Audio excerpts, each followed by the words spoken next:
ప్రియులారా, బాగున్నారా? ప్రభువైన యేసుక్రీస్తు నామములో మీకు శుభములు తెలియజేస్తూ ఉన్నాం.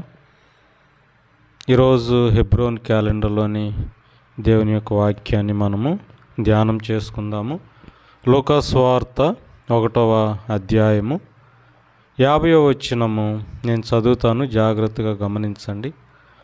ఆయనకు భయపడు వారి మీద ఆయన కనికరము తరతరములకుండును.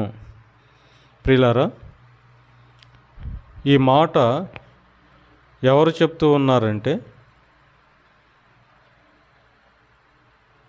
ఎలిజబెత్తు అనేటువంటి జకరియా ఎలిజబెత్తులు ఉన్నారు కదా. జకరియా ఎలిజబెత్తు గర్భవతిగా ఉన్న సమయంలో మరి యేసుప్రభు తల్లి అయినటువంటి మరియమ్మ వారి గృహానికి వెళ్ళినప్పుడు వారిద్దరూ మాట్లాడుతూ ఒకరినొకరు మరి విష్ చేసుకుంటూ, అప్పుడు మరియమ్మతో మాట్లాడుతూ వచ్చినటువంటి మాటలు, ఎలిజబెత్ గారు మరియమ్మతో మాట్లాడుతూ వచ్చినటువంటి మాటలు ఏమని చెప్తూ ఉందంటే, పరిశుద్ధాత్మతో నిండుకొని ఈ విధముగా ప్రభువును స్తుతిస్తుంది, ఆరాధిస్తుంది. ఏమంటుందంటే, ఆయనకు భయపడు వారి మీద ఆయన కనికరము తరతరములకు ఉండును. ప్రియులారా, దేవునికి మనము భయపడాలా. సాధారణంగా ఈ లోకములో తల్లిదండ్రులు ఎలా ఆలోచిస్తారంటే, నా పిల్లలు నాకు భయపడాలా, నా కుమారుడు నాకు భయపడాలా, నా కుమార్తె నాకు భయపడాలా అని ఆలోచిస్తారు. అలాగే భర్త, నా భార్య నాకు భయపడాలా అని ఆలోచిస్తూ ఉంటాడు. అలాగే ఒక ఆఫీసులో ఉన్నటువంటి పై అధికారి తన క్రింద ఉన్నటువంటి పనివారు అందరూ కూడా వారు నాకు భయపడాలా అని వాళ్ళు ఆశపడతారు. చూసారా ప్రియులారా, భయము అనే దానికి మరి ఎంత ప్రాముఖ్యత ఉన్నదో. కానీ ఆ విధంగా భయపడకపోతే ఎలాంటి కోపం వస్తుందో, పిల్లలు తల్లిదండ్రులకు భయపడకపోతే తల్లిదండ్రులకు ఎంత కోపం వస్తుందో, ఎంత బాధ కలుగుతుందో. మరి క్రింద ఉన్నటువంటి పనివారు పై అధికారికి లోబడకపోతే, ఆయనకు భయపడకపోతే మరి ఆయనంత బాధపడతాడో చూసారా ప్రియులారా. అలాగే నిన్ను నన్ను సృష్టించి నీ కొరకు నా కొరకు తన ప్రాణమునే బలిగా అర్పించినటువంటి ఆ దేవుడు కూడా కోరుతూ ఉన్నాడు, నేను దేవునికి భయపడాలా. ఆ విధంగా ఎవరైతే దేవునికి భయపడతారో, ఎవరైతే దేవునికి లోబడతారో, ఆయన మాటకు లోబడతారో వారినంట ఆయన కనికరిస్తాడు. తన కనికరము ఆ వ్యక్తి పట్ల చూపిస్తాడు. తన దయ, తన ప్రేమ ఆ వ్యక్తి పట్ల దేవుడు చూపిస్తాడు. కాబట్టి ప్రియులారా, ఈ లోకంలో దేవునికి భయపడటము అనేటువంటిది చాలా ప్రాముఖ్యమైనటువంటి విషయం. మరి బైబిల్ గ్రంథంలో దేవునికి భయపడినటువంటి వ్యక్తులలో ఆదికాండము 22వ అధ్యాయంలో మరి అబ్రహాము గురించి దేవుడు మాట్లాడుతూ ఉన్నాడు. అబ్రహామా, నీవు ఆ చిన్నవాడిని ఏమి చేయకుము, దీనిని బట్టి నీవు మరి నాకు భయపడదు అని నేను తెలుసుకున్నాను అని అబ్రహాముతో దేవుడు సెలవిస్తూ వచ్చాడు. అంటే తన కుమారుడైనటువంటి ఇస్సాకు, లేక కలిగినటువంటి తన కుమారుడైనటువంటి ఇస్సాకు మరి దేవునికి బలివ్వాలని దేవుడు చెప్పినప్పుడు అబ్రహాము మారు మాట్లాడకుండా వెళ్ళి తన కుమారుడైనటువంటి ఇస్సాకును దేవునికి బలివ్వటానికి సిద్ధము చేసి మరి ఆయనను చంపటానికి, బలివ్వటానికి కత్తిని కూడా పైకెత్తుతాడు. అప్పుడు దేవుడు అన్నటువంటి మాట, నీవు నాకు భయపడదు అని ఇందును బట్టి నేను తెలుసుకున్నాను అని చెప్తున్నాడు. ప్రియులారా, దేవునికి భయపడటము అంటే దేవుడు ఏదైతే మనకు చెప్పాడో, దేవుడు మనకు ఏదైతే చేయమని చెప్పాడో, లేకపోతే ఏది చేయొద్దని చెప్పాడో ఆ మాటకు పూర్తిగా సంపూర్ణంగా లోబడటం, సంపూర్ణంగా విధేయత చూపించటం, అదే దేవునికి భయపడటం, అదే దేవునికి భయపడటం. ప్రియులారా, ఈనాడు లోకంలో ఉన్నటువంటి ప్రజలు, విశ్వాసులైనటువంటి వారు, రక్షింపబడి మారు మనసు పొందినటువంటి వారు అనేకులు కూడా దేవునికి భయపడటానికి ఇష్టపడట్లేదు. తెలుసా? ఎందుకంటే దేవునికి భయపడటానికి వారు ఇష్టపడట్లా, ఆయనకు లోబడటానికి, ఆయన మాట విని ఆయన మాట ప్రకారం జీవించటానికి ఇష్టపడట్లేదు.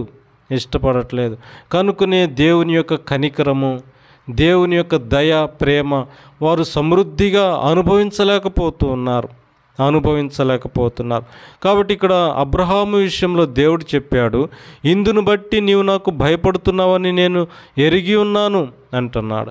అంటే ఆయన మాట ఎవరైతే వింటారో వారు దేవునికి భయపడినట్లుగా దేవుడు తెలియచేస్తూ ఉన్నాడు. ప్రియులారా, ఇంకొక మాట ఆదికాండం 42వ అధ్యాయంలో 18వ వచనంలో ఇక్కడ యోసేపు ఒక మాట చెప్తున్నాడు. ఏమంటున్నాడో తెలుసా? తన అన్నలైనటువంటి వారితో ఐగుప్తు దేశంలో మరి అన్నలు ధాన్యము కోసం ఐగుప్తు దేశానికి వచ్చినప్పుడు అక్కడ మరి వారితో ఆయన చెప్తున్నటువంటి మాట, నేను దేవునికి భయపడువాడను అంటున్నాడు. ఎందుకు? అన్నలు కీడు చేస్తూ వచ్చారు. మరి యోసేపును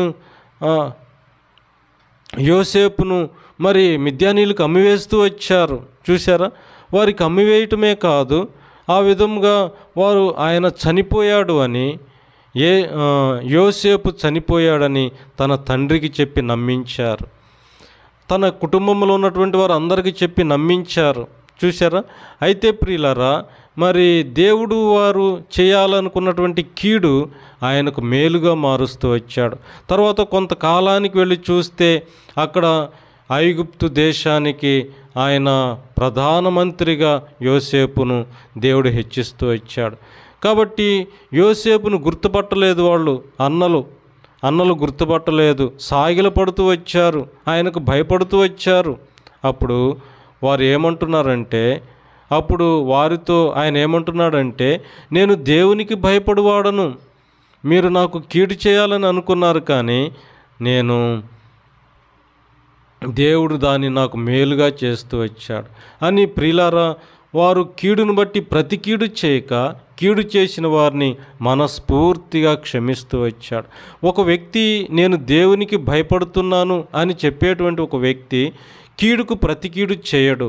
ఎవరైనా ఒకళ్ళు మనకు కీడు చేస్తే ఆ కీడును బట్టి ప్రతి కీడు చేయకుండా కీడుకు ప్రతిగా మేలు చేస్తాడు. దేవునికి భయపడేటువంటి వ్యక్తి ఏం చేస్తాడు అంటే కీడుకు ప్రతిగా మేలు చేస్తాడు. చూసారా ప్రియులారా? కాబట్టి ఇక్కడ దేవునికి భయపడటము అంటే కీడుకు ప్రతిగా మేలు చేస్తాడు. అమ్మో, వారు నాకు కీడు చేశారు, మరలా నేను కీడు చేయాలి అని అనుకోరు వాళ్ళు. ఎందుకంటే వారు దేవునికి భయపడుతున్నారు. దేవుడే చూసుకుంటాడులే, దేవుడే వారికి ప్రతిఫలం ఇస్తాడులే, నేనెందుకు పట్టించుకోవాలా, నేనెందుకు వారిని ద్వేషించాలా, వారికి కీడు చేయాలా అని పూర్తిగా సంపూర్ణంగా దేవునికి అప్పగించి దేవుని మీద ఆధారపడేవారుగా ఉంటున్నారు. కాబట్టి ప్రియులారా, దేవునికి భయపడేటువంటి వారు ఎవరు అంటే కీడుకు ప్రతి కీడు చేయక సంపూర్ణంగా దేవునికి అప్పగించేటువంటి వారు దేవునికి భయపడేవారని దేవుని యొక్క వాక్యం సెలవిస్తుంది. ప్రియులారా, ఇంకొక మాట లోకాసువార్త 23వ అధ్యాయము 39-40 వచనాలలో యేసు ప్రభువారితో పాటు సిలువ వేయబడినటువంటి ఆ ఇద్దరు దొంగలలో ఒక దొంగ ఏమంటున్నాడో తెలుసా? నీవు క్రీస్తువు కదా, నిన్ను రక్షించుకొని మమ్మను కూడా రక్షించవచ్చు కదా అని యేసు ప్రభువారిని ఆయనను ఎగతాళిగా మాట్లాడుతూ వచ్చాడు. అయితే ప్రియులారా, మరి రెండవ నేరస్తుడు ఏమంటున్నాడో తెలుసా? ఆయనను గద్దించి ఏమంటున్నాడంటే, నీవు అదే శిక్షలో ఉన్నావు గనుక దేవునికి భయపడవా? నీవు అదే శిక్షలో ఉన్నావు గనుక దేవునికి భయపడవా అంటున్నాడు. ప్రియులారా, ఇక్కడ మొదటి దొంగ దేవునిని దూషిస్తున్నాడు, ఎగతాళి చేస్తూ ఉన్నాడు. ఎందుకు? తనలో పాపముంది, భయంకరమైనటువంటి పాప జీవితాన్ని కలిగి జీవిస్తూ వచ్చాడు, ఎంతోమందిని చంపివేశాడు, ఎన్నో హత్యలు చేస్తూ వచ్చాడు, ఎన్నో దొంగతనాలు చేస్తూ వచ్చాడు. ప్రియులారా, ఎంతో భయంకరమైనటువంటి జీవితం జీవించినటువంటి ఆ వ్యక్తి ప్రభువును దూషించి ప్రభువును హేళన చేసి మాట్లాడుతూ ఉన్నాడు, భయం లేకుండా మాట్లాడుతూ ఉన్నాడు. అయితే ప్రియులారా, రెండవ దొంగ ఏమన్నాడో తెలుసా? రెండవ నేరస్తుడు ఈ మొదటి నేరస్తుడిని గద్దిస్తున్నాడు. నీవు దేవునికి భయపడవా? నీవు దేవునికి భయపడవా? అదే శిక్షా విధిలో ఉన్నావు కదా, నీవు దేవునికి భయపడవా అంటున్నాడు. అయితే ప్రియులారా, మరి రెండవ నేరస్తుడు మొదట ప్రభువును మరి దూషించాడు, కానీ తర్వాత ప్రభు యొక్క గొప్పతనాన్ని, ప్రభు యొక్క మాటలను, ఆయన యొక్క ప్రేమను, ఆయన యొక్క మరి శాంతి సమాధానాలను ప్రియులారా ఆ సిలువలో ఉండి యేసు ప్రభు వారిని చూస్తూ వచ్చాడు. చూసిన మాత్రమే కాకుండా ఆయన తన పాపమును, తన దోషములను ఆయన దగ్గర ఒప్పుకుంటూ వచ్చాడు. అయ్యో, నేను ఇలాంటి పాపం చేశాను, నా పాపానికి తగినట్లుగా నేను శిక్ష అనుభవిస్తున్నాను. ఈయన ఏ నేరం చేయలేదు, కానీ ఈయన శిక్ష అనుభవిస్తున్నాడు అని ప్రియులారా తన యొక్క నేరాన్ని తను ఒప్పుకుంటూ వచ్చాడు. తన యొక్క పొరపాటును, తన తప్పును తను ఒప్పుకుంటూ వచ్చాడు. ప్రియులారా, ఒక వ్యక్తి దేవునికి భయపడేటువంటి వ్యక్తి ఏం చేస్తాడో తెలుసా? తన నేరాన్ని, తన దోషాన్ని, తన పాపాన్ని దేవుని దగ్గర ఒప్పుకుంటాడు, క్షమాపణ కోరుతాడు. భయం లేనివాడు దేవునిని తిరస్కరించి ఆయనకు నేను భయపడేదేమిటి, నా పాపములు ఆయన దగ్గర ఒప్పుకోవటం ఏంటి, నా పొరపాటు ఆయన దగ్గర ఒప్పుకోవటం ఏంటి, నేను క్షమించమని అడగటం ఏంటి, నేను అలా చేయను అని ప్రియులారా దేవుని భయం లేనటువంటి వ్యక్తి తృణీకరిస్తాడు. ఎవరైతే దేవునికి భయపడతారో వారు దేవుని యొద్ద క్షమాపణ కోరుతారు, వారు పొరపాటును బట్టి దేవుని యొద్ద క్షమాపణ కోరుతారు. ప్రియులారా, ఈ రెండవ నేరస్తుడు దేవునికి భయపడేవాడు కాబట్టి తన యొక్క నేరాన్ని, తన యొక్క పాపమును, తన యొక్క దోషములను ఆయన దగ్గర ఒప్పుకుంటూ వచ్చాడు. ప్రియమైన సహోదరుడా, సహోదరి, దేవునికి నువ్వు భయపడుతున్నావా? మనము భయపడుతూ ఉన్నామా? దేవునికి భయపడుతూ ఉన్నట్లయితే ఆయన మాట, ఆయన ఏదైతే చెప్తూ వచ్చాడో దానికి సంపూర్ణంగా లోబడి ఆ పని చేయటానికి ఇష్టపడతాం, ఆ మాటకు లోబడతాం, ఆ వాక్యానికి లోబడతాం. రెండవదిగా, దేవునికి భయపడేటట్లయితే కీడు చేసేవారికి ప్రతిగా కీడు చేయకుండా వారికి మేలు చేస్తాం. మూడవదిగా, దేవునికి భయపడేటువంటి వారు తన యొక్క దోషములను, తన యొక్క నేరములను ప్రభు దగ్గర ఒప్పుకుంటారు, క్షమాపణ కోరుతారు. కాబట్టి ప్రియులారా, దేవునికి మనం భయపడుతూ ఉన్నట్లయితే ఆయన మనలను కనికరిస్తాడు. తన యొక్క దయ, తన కనికరము మన పట్ల చూపిస్తాడు. అయితే ప్రియులారా, ఈనాడు అనేకులు దేవునికి భయపడకపోవటం వలన కారణమేంటో తెలుసా? భయపడకపోవటానికి కారణమేంటో తెలుసా? ప్రసంగి గ్రంథంలోనే ఆ మాట రాయబడుతూ వచ్చింది. చూడండి, ప్రసంగి గ్రంథము 8వ అధ్యాయము 11వ వచనం.